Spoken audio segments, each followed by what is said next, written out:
Presley's first guitarist, Scotty Moore. Scotty Moore, the first guitar player inducted into the Rock and Roll Hall of Fame. We caught up with Scotty recently, and this is the results. When I came out of the Navy and started playing around Memphis, different shit. Nobody, there wasn't any full bands, and you'd have some of the darndest combinations you'd ever could even dream up. I'd go to some club and ask them, "Have you got a band coming this weekend?" I said, "No." I said, "Would you like to have one?" Said, "I'll be fine." So I'd go home, start calling different people, the ones I knew, and find out who wasn't working, and hire them for that weekends. And you were playing at a club out on off Poplar Street, way out there. Called the Bon Air Club. The Bon Air. Right. And that was where you had Elvis to come out and sit in. Yeah. And then I understand you once told me, maybe I'm wrong on this, or my memory's a little fuzzy too, that the musicians in the group were a little, not jealous is not the right word, but they wondered, why are you having this guy sit in? They questioned it. Yeah. But the only one that had any say so about it was Bill, because after we played the first night, Bill says, "Now, I don't think this is going to work," because I was trying Elvis. We had done the audition with Elvis. See at Sun. Yeah.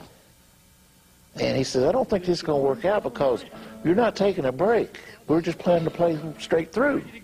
Okay. Everybody else was getting to lay out during that intermission, during that period. He was a funny guy, wasn't he, Bill Black? Very much. He doesn't get the credit that he deserves, does he, Scotty? He never has. And if it hadn't been for Bill in the very early days in traveling around where the things that Elvis was singing and his action and such, where people would just sit and just open mouth and look at him.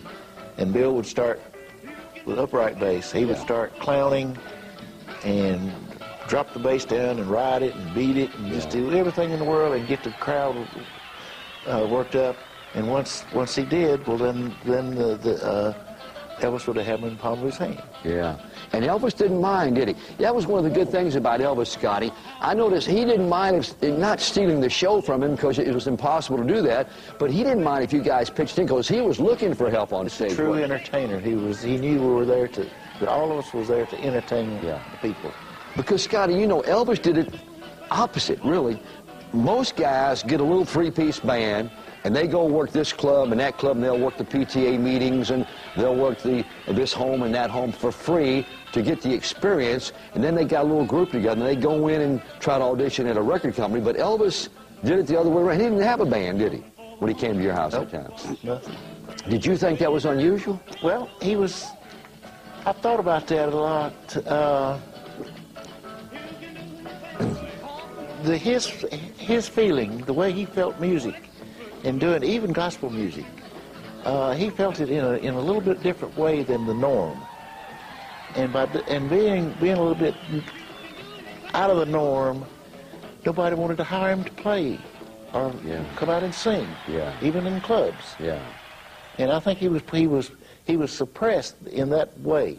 But of course, once he managed to get recognized a little bit, well, of course, we all know what happened. Exactly. He just blew. Thank goodness he didn't conform and try to sound like somebody. Because when he walked into Marion Keisker that day, she said, "Who do you sound like?" He said, "I don't sound like anybody." He didn't.